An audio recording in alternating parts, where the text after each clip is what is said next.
This very specialized book takes a look at knee strikes, elbow strikes, and headbutts.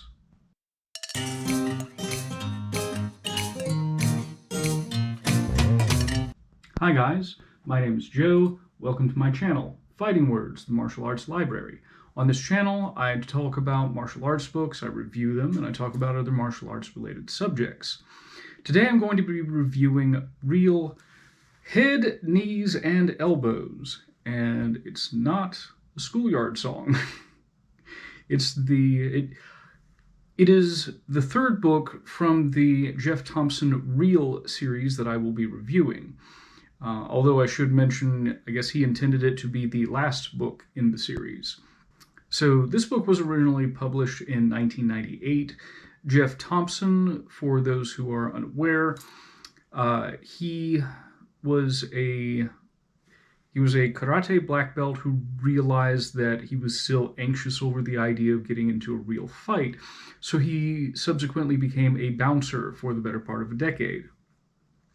And on the Pavement Arena, which is a name of another one of his books, he observed what worked and what didn't when pressure was applied to one's techniques against real people who were trying to take your head off. He has since become a prolific author, although I guess sort of a niche one. Anyway, the book itself is actually a little bit on the short side. It actually clocks in at under 100 pages, and it's only 3 chapters long. The first thing that he covers is headbutts, and one of the first things he points out is that improper headbutts are dangerous to the user more so than to the person on the receiving end. The area for striking with a headbutt is actually like the crown of the head. Don't go for those Hollywood like face butts that you'll sometimes see in Arnold Schwarzenegger movies. Mr. Thompson prefers to use the headbutt from below the eye line, so that you dip below your attacker's vision before using them. And he discusses 5 primary angles. One is left-right, the other is right-left. Then we also have upwards from underneath, backwards, which is sort of a very specialized one in case somebody clinches with you, as well as driving forwards. In this chapter, he also discusses the use of the headbutt from mount, specifically from mount. Following that, he gets into knee strikes, and he actually gives quite a variety of knee strikes. Upward knee strikes, which are probably the most instinctive ones to throw. He also discusses forward knee strikes, roundhouse knee strikes, which your hip is on an angle and it's traveling in the same direction as a round kick. Inward knee strikes, or I've heard it called a knee slap in some circles, where you're striking with the inside portion of your knee, but you're not really canting your body inwards. He talks about jumping knees. He talks about knee drops. The knee drop, which is more commonly found in professional wrestling, is dropping your knee onto a downed opponent. And of course, he gives his standard warnings about, make sure that this is something that you can legally justify. Be very careful about deciding to use this in this way. He also mentions in particular that the knee drop is not good for self-defense because you may wind up entangled on the ground with someone who you intended to finish off.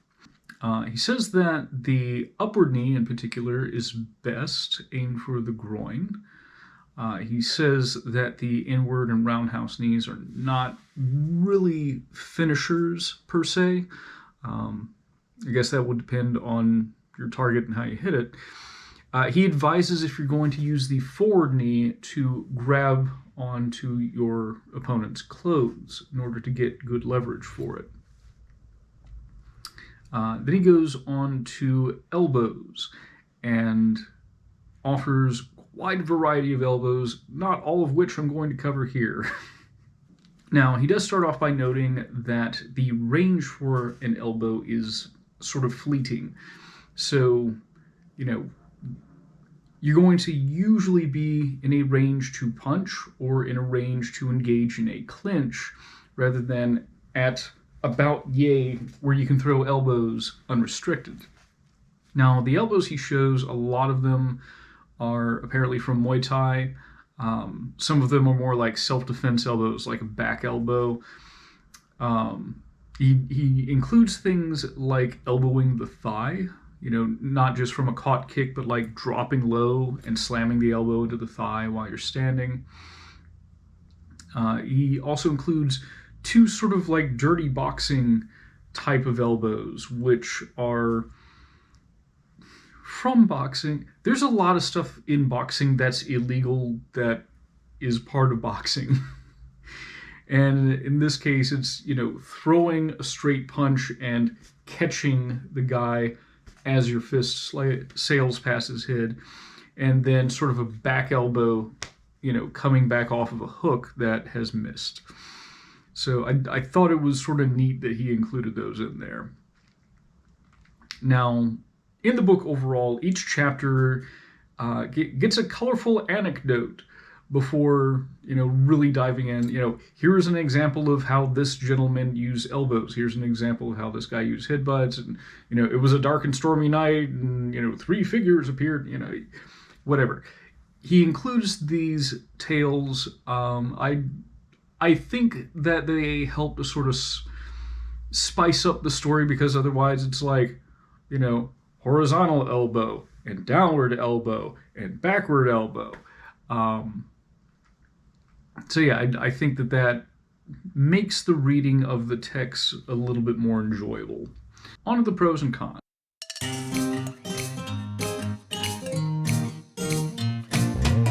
As I just mentioned, the stories help to make reading the book more enjoyable. They just sort of add a little bit of spice to it.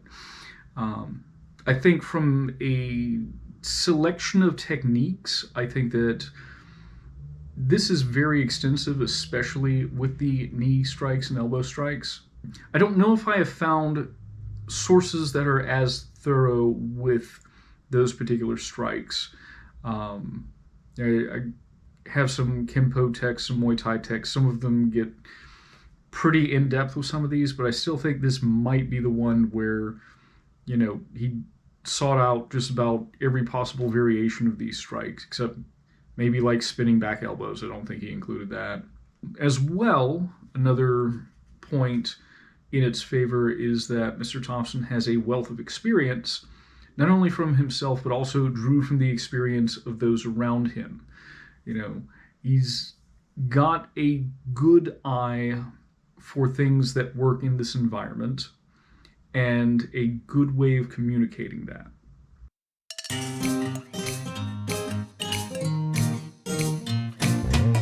As far as the cons go, I'm used to more like step-by-step illustrations, even for single strikes. That's sort of lacking here. It's one single photo and a description.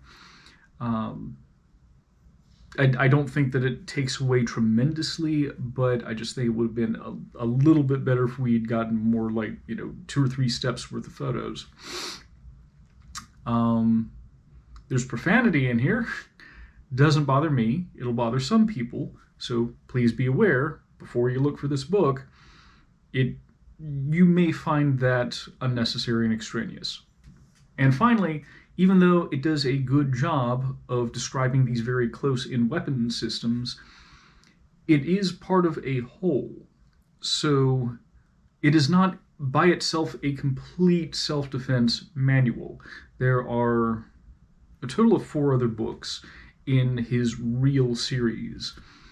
So that might be a deal breaker for some people who are looking for, let me get everything I can about self-defense.